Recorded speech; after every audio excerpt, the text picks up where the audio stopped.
Pessoal, tudo bem com vocês? Estou aqui hoje no Magraça, Centro Cultural de Sapucaia, na honra de Luzinéia Barbosa, professora e lutadora pelos direitos dos negros em nossa cidade. Uma representante que eu considero a maior representante atualmente na nossa cidade. Tudo bom, Luzinéia?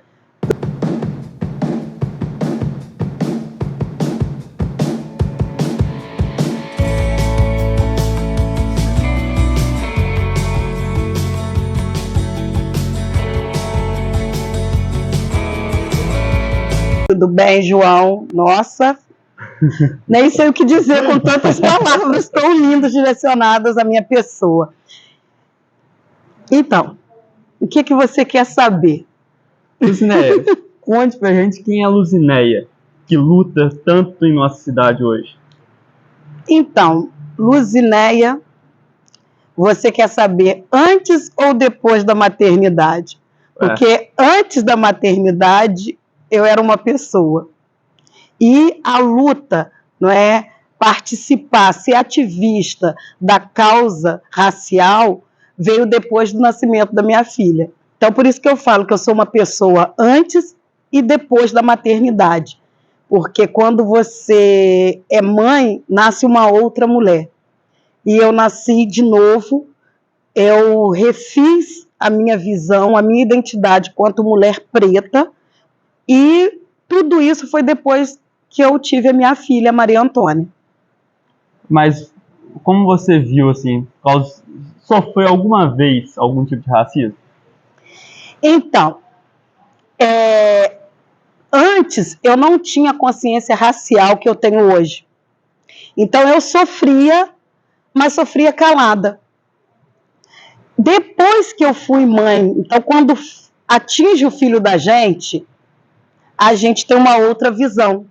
Então a gente começa a buscar. Então, assim, claro que eu sempre sofri por causa da cor da pele, por causa dos meus traços negroides, por causa do cabelo crespo.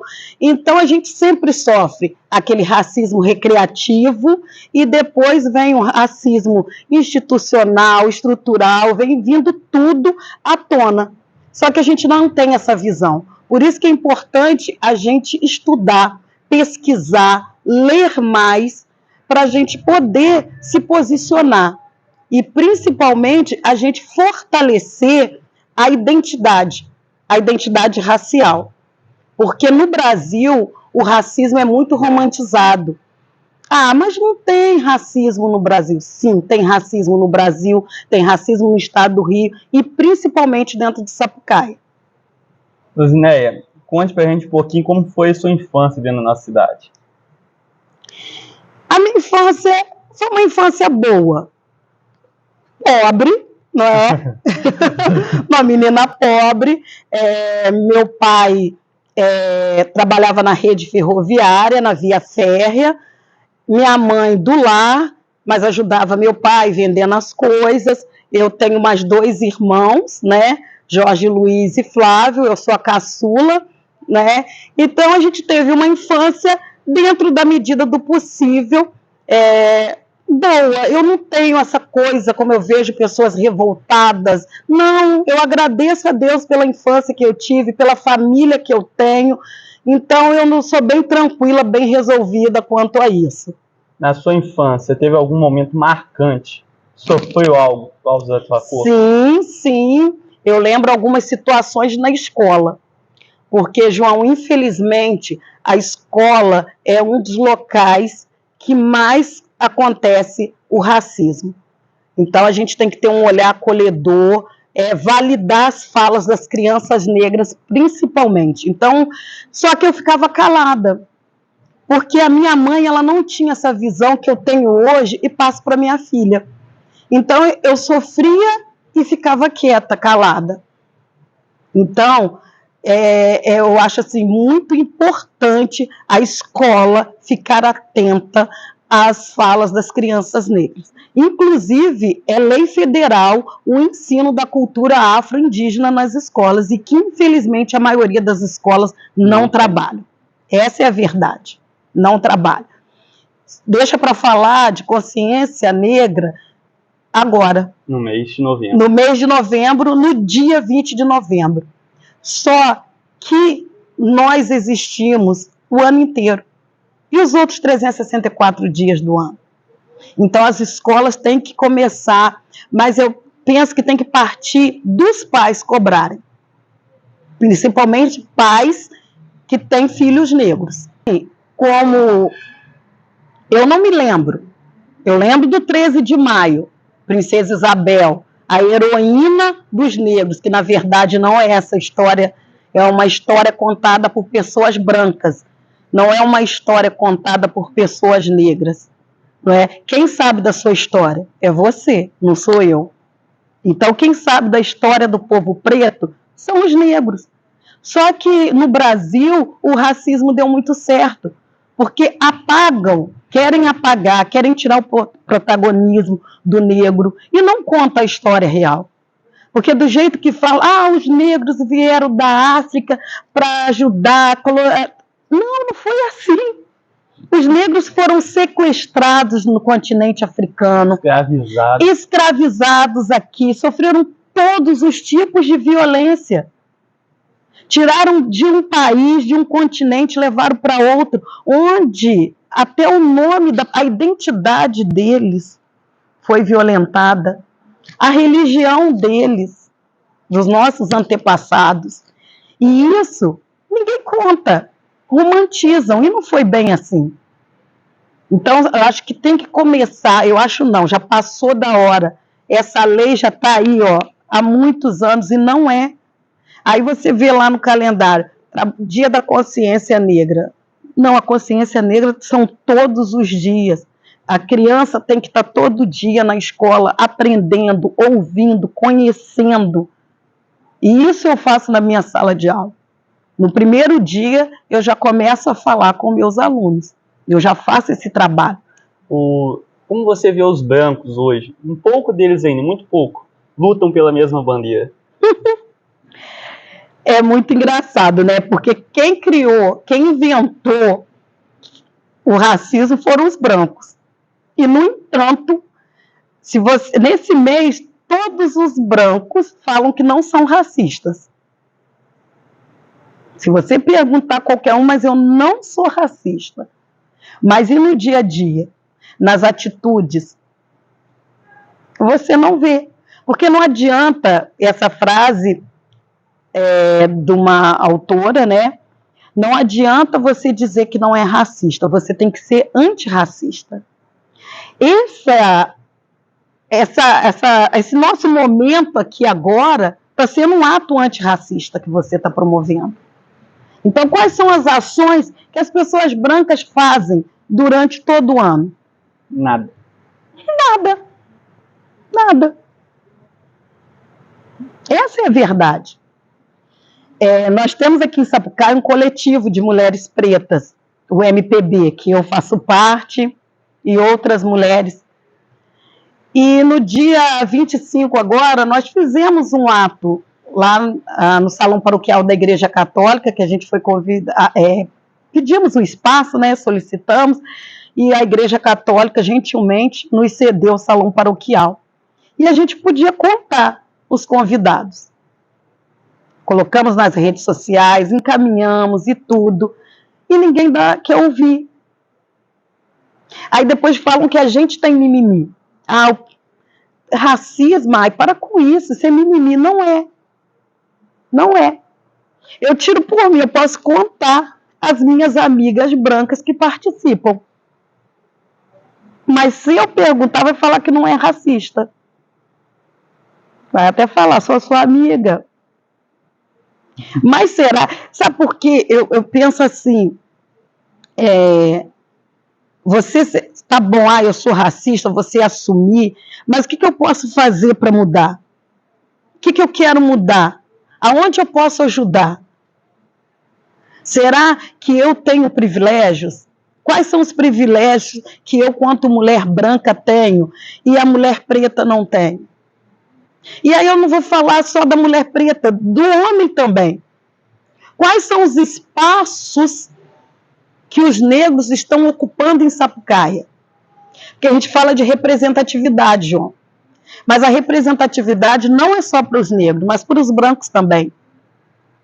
Quais são os lugares que os negros estão ocupando na nossa cidade? E eu falo no âmbito geral. Em algum cargo público também. Quais os negros que a gente vê? Ainda bem. Você foi aluno da Dinurdes, por isso que você é assim. É tão doloroso falar em mimimi, que as pessoas levam muito mimimi. Mas o que é o mimimi? A gente via até mimimi, mas num momento igual eu senti, foi quando, na escola agora, quando o professor falou assim, vocês fazem uma roda e vocês colocam uma pessoa negra no meio. E vocês, acho que foi no dia de alguma representatividade, falou assim, coloca lá no meio e faça como se fossem pessoas racistas para ver como elas se sentirem, como vocês vão se sentir.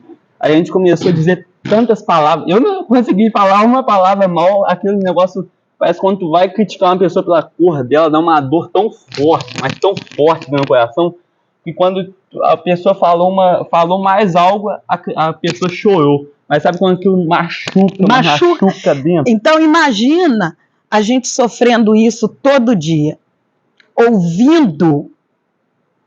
Imagina uma criança. Eu costumo dizer que o racismo, ele mata, ele sufoca. Antes de matar, ele sufoca, isso vem sufocando a gente. Então, eu até me emociono, porque são coisas que machucam mesmo. E as pessoas, tem gente que faz por prazer. Por prazer. Então, a gente tem que tomar cuidado no que a gente fala. E dirigir, a gente tem que ter respeito. Respeito à dor do próximo, à causa do próximo. E você vê o índice grande, quando a gente trabalha Setembro Amarelo, então eu procuro em toda data de campanha fazer um recorte racial.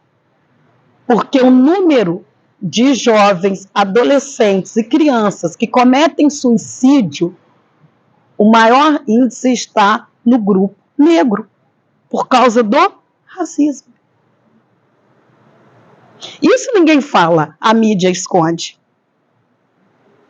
É querer apagar, é querer a invisibilidade da nossa luta, da nossa dor. Essa situação da depressão, do suicídio, isso está dentro da saúde. Dentro da saúde. Então, a gente tem que começar a discutir políticas públicas para o povo preto em Sapucaia. Que não tem, porque quando você entra no censo, lá no IBGE, você procura, não tem políticas públicas para nós. Quando a gente fala do Dia Internacional da Mulher, é gritante. Porque quem que saiu gritando que queria trabalhar queimando sutiã? E isso e aquilo foram as mulheres brancas. Sabe por quê? As negras já estavam trabalhando. Maior número de mulheres vítimas de violência doméstica, agosto lilás, são as mulheres negras. Isso é desde a escravidão. Número de estupros. As mulheres negras eram estupradas. E até hoje, a gente carrega até hoje vestígio dessa falsa abolição. Porque essa abolição só existiu porque o Brasil foi o último país. Olha que vergonha. Foram 388 anos de escravidão. Quantos negros morreram? Quantos negros cometeram suicídio? Eu não gosto de desfazer de ninguém, da causa de ninguém, mas a gente vê, né, quando fala do Holocausto, da morte dos judeus, tem dados, tem números, mas é a morte do povo africano, que começou lá no continente até chegar. Ninguém fala. Se for colocar no papel, é muito maior, né? Então, é muito maior, mas ninguém fala, João. É impressionante. É impressionante isso. O silêncio da sociedade. E aí depois Ah, quando se fala em cotas. Ah, para que cotas? Mas quando acabou a escravidão, que os italianos vieram, foram oferecidas cotas, que foram terras, trabalho, remuneração. E para os negros? Nada. Trabalho, violência, dor, fome. Isso que foi oferecido. Quando aconteceu a abolição, os negros foram jogados. No dia 13 comemorou, e no dia 14? Foram para as ruas, para os morros. Assim surgiram as favelas. A maioria dos moradores da favela são pessoas o quê? Negras. A maioria das empregadas domésticas. Negras. Porque as mulheres voltaram para poder trabalhar, porque os homens não conseguiam trabalho. Quando a gente vê passando aqui em Sapucaí, a maioria dos moradores de rua são negros. É racismo estrutural ou não? É muito importante, então, a gente estar discutindo. E é muito importante. E o Brasil tem uma dívida muito grande com a gente. Muito grande. E parece que nada vai mudar, nunca querem mudar, as autoridades continuam cegas por dentro. Sim, é aquilo que eu falei com você, a invisibilidade. Nós somos invisíveis. Nós somos invisíveis. Então, é isso que acontece, João, na verdade. Um fato recente agora, o movimento negro do Brasil aí gritando, não é? Pedindo para que fosse, né, que o presidente indicasse uma mulher negra para o Supremo Tribunal Federal. E ele indicou 2 homens brancos. E aí? O que a gente fala sobre? E é um governo que, né, aos olhos de alguns aí, promove a igualdade. Tem os ministérios, sim, tem, mas não é o ministério do alto escalão. Por que será que o negro não pode ser ministro da Saúde, da Justiça? Por quê? Da Educação? São esses questionamentos. Então, a representatividade é para quem? Não é? Quem ocupa os maiores cargos na nossa sociedade? Pessoas brancas, né? A gente vê, é nítido. É nítido. Isso, aí eu volto também na escola, a gente começa a ver até nos bancos das escolas, das salas de aula, onde estão sentadas as crianças negras. É do meio para trás. É do meio para trás. Isso me incomoda, isso começou a me incomodar muito, eu ver essa cena. Então, o que uma criança que senta lá atrás, ela vai achar que algum dia vai chegar lá na frente? Ela vai ter oportunidade? Agora, se eu trago aquele meu aluno negro, principalmente, porque no Brasil ainda tem isso, né, do colorismo. Não, mas você não é negra, você é parda, você é moreninha, você é isso, é aquilo. Então, o preto, quando tem um tom mais claro, ele ocupa o meio. Se é preto retinto, é lá atrás. Aí, qual é a perspectiva que esse meu aluno tem? Qual é? Eu vou ser sempre atrás. E não é isso. São as oportunidades, são os privilégios que só é dado aos brancos. De sentarem à frente, de terem oportunidades, privilégios. Nem é por mérito, muitos ocupam cargos que não é por mérito. Pelo contrário, é a cor da pele. É a cor da pele. E eu costumo dizer que aqui em Sapucaia é uma cidade que no tempo do café, aqui, mais de 5.000 escravizados estavam aqui. E uma população local de 2.000. Então, Sapucaia é uma cidade o quê? negra. Mas onde o racismo continua, prevalece.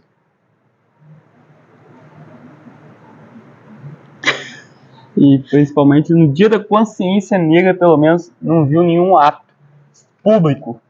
Não se via algum ato, nem você rua, nem está nada. falando, nem foi eu que falei. Que bom que você, quanto um menino jovem, não é? Você tem essa visão. No dia que eu passei na rua, no dia da consciência negra, de noite, eu pensei, como não houve um ato público assim, algum evento, porque tem vários eventos na nossa cidade, isso é nítido. Aqui, principalmente no Magraça, agora adiante é vários eventos. Não tem um evento público oferecido à população. Tá? Foi numa segunda-feira, feriado, né?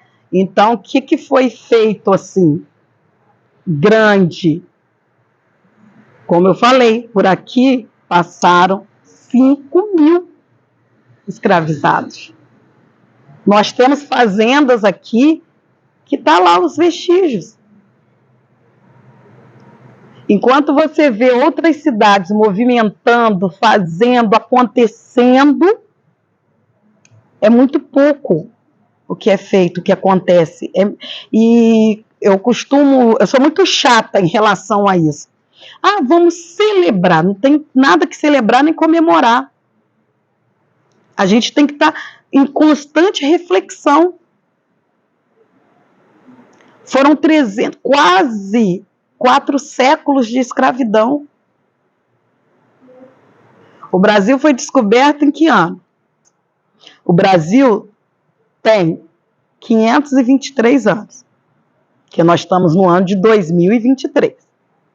Diminui, então, 523 menos 388. A gente tem mais tempo de escravidão do que de liberdade. Muito mais. Então, o que fazem é um mínimo. Ah, então os pretos estão querendo... Não, a gente não quer, porque se a gente quisesse, colocava todo mundo num navio branqueiro, enviava para a Europa, como foi feito com os negros. Não. A gente quer respeito, a gente quer qualidade, a gente quer oportunidades. É igualdade. Igualdade. E é isso que a gente busca. Que não tem. E que as pessoas que são privilegiadas fingem que não foi privilégio. Foi. Foi. Então, a gente tem que começar a falar mais. A falar mais, a cobrar mais. Mas ao mesmo tempo que a gente fala, a gente cobra, a gente se levanta, a gente começa a pagar preço. A gente começa a pagar preço. E aí, até que ponto? Eu penso muito no futuro da minha filha. Eu penso muito. A minha filha, ela já tem a identidade dela. Porque desde pequenininha eu trabalho essa questão racial com ela. Eu falo com ela. Mas há pouco tempo ela sofreu um ato racista na escola, e porque aquilo foi um ato racista que fizeram com ela, ela sabia na teoria e ela sentiu na pele. E ela ficou espantada, ela ficou com medo. E ainda bem assim, que ela tem uma mãe que tem consciência e que buscou. E vou continuar buscando. Vou continuar buscando. Ela faz terapia, a terapeuta dela ajudou muito, né? Mas doeu nela e em mim também. Doeu muito. Qual foi o tiro? Fala pra gente. Então, ela sofreu um bullying, mas com recorte racial. Porque foram 2 meninas brancas. A educação antirracista sai de casa. Os pais têm que ter uma mulher raspando a cabeça e Magraça nas igrejas, nos clubes, na salão e comida de casamento tradicional, lembra? Dona Dezinho, indicação do vereador Dezinho. não é? Então eu falei, eu tive a oportunidade, eu aproveitei, eu falei. Fala, voz, a gente precisa de oportunidade. Vamos lá. Tem, mas vai falar que não é negro. Eu não vou citar nome. Até Mas guarda, deixa sufocando. Que essa semana até recebeu uma moção de aplauso e... João, valeu.